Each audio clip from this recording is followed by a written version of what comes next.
গল্পের শুরু হয় একটি ভয়ঙ্কর ঝড়ের মুখে পড়া একটি বিমান দিয়ে। আমাদের প্রধান চরিত্র চাক তখন বিমানের টয়লেটে ছিল। হঠাৎ বাতাসের চাপ কমে গিয়ে টয়লেটের দরজা খুলে যায় এবং কার্গো ফিল্ডে বিস্ফোরণ ঘটে। চারদিকে আগুন আর আতঙ্ক। পাইলট কোনো মতে চাককে ছিটে বসিয়ে লাইফ রোফট ধরিয়ে দেন, কারণ বিমানটি সরাসরি সমুদ্রে আছড়ে পড়তে যাচ্ছিল। ঠিক সেই মুহূর্তেই চাকের মনে পড়ে যে তার প্রেমিকা কেলি তাকে একটি পকেট ওয়াচ উপহার দিয়েছিল, যা নিচে পড়ে গিয়েছে। সিট বেল্ট খুলে সে তাড়াতাড়ি ঘড়িটি তুলতে যায়, কিন্তু তখনই বিমানটি প্রচণ্ড বেগে সমুদ্রে আছড়ে পড়ে। নিরাপত্তার তোয়াক্কা না করায় চাকের ভাগ্যে ভালো কিছু ছিল না, কিন্তু পাইলট মারাত্মকভাবে আহত হন।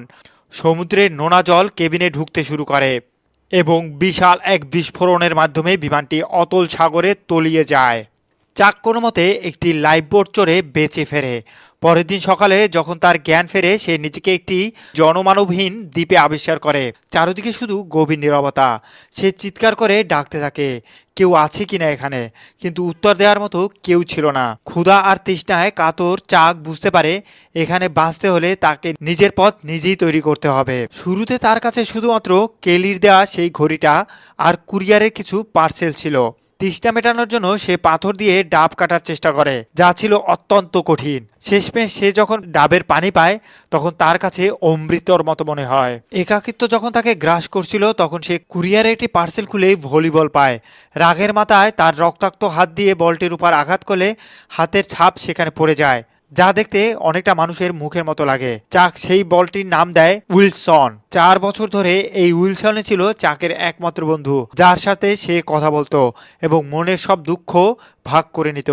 বেঁচে থাকার চাকিদে চাক মাছ ধরা শিখে নেয়, এমনকি স্কেটিংয়ের জুতো দিয়ে নিজের দাঁতের অসহ্য যন্ত্রণা থেকে মুক্তি পেতে দাঁতই উপড়ে ফেলে। সে আদিম মানুষের মতো কাঠ ঘষে আগুন জ্বালাতে শিখে যায়।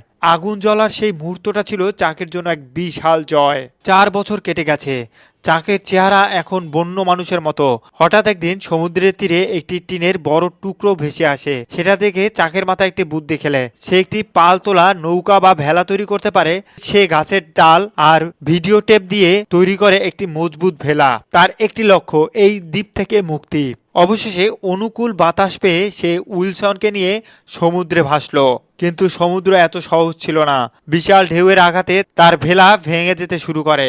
এক রাতে ভয়ানক ঝড়ে চাকের প্রাণের বন্ধু উইলসন ভেলা থেকে বিচ্ছিন্ন হয়ে যায় এবং মাঝ সমুদ্রে হারিয়ে যায়। চাক চিৎকার করে কাঁদতে থাকে, Wilson, I am sorry. Wilson তখন ধরাছোঁয়ার বাইরে। যখন চাক সব আশা সেরে দিয়ে মৃত্যুর জন্য অপেক্ষা করছিল, ঠিক তখনই একটি বিশাল মালবাহী জাহাজ তাকে দেখতে পায়। 4 বছর পর চাক সভ্য পৃথিবীতে ফিরে এসেছে, কিন্তু ফিরে এসে সে যা দেখলো তা আরও কষ্টের।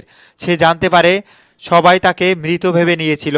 তার প্রেমিকা কেলিও বিবাহিত এবং তার একটি সন্তানও আছে।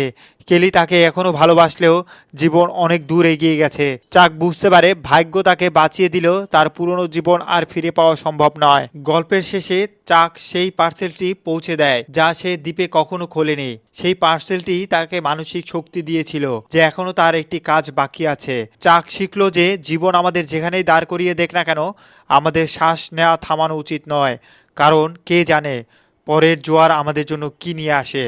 বন্ধুরা, চাকের এই লড়াই তোমাদের কাছে কেমন লাগলো এবং কমেন্ট করে জানিয়ে দিন এই মুভিটির ফুল এক্সপ্লেন আপলোড করব কিনা, বা কমেন্ট করে এটাও জানতে পারেন এই মুভিটির নাম কি। আর আমার গল্পটি আপনাদের কাছে ভালো লেগে থাকলে অবশ্যই একটি সাবস্ক্রাইব করবেন, কারণ আপনার একটি সাবস্ক্রাইব আমার গল্প বলার গতিকে আরও অনেক গুণে বাড়িয়ে তোলে। আজ এ পর্যন্তই, দেখা হচ্ছে নতুন কোনো গল্প নিয়ে।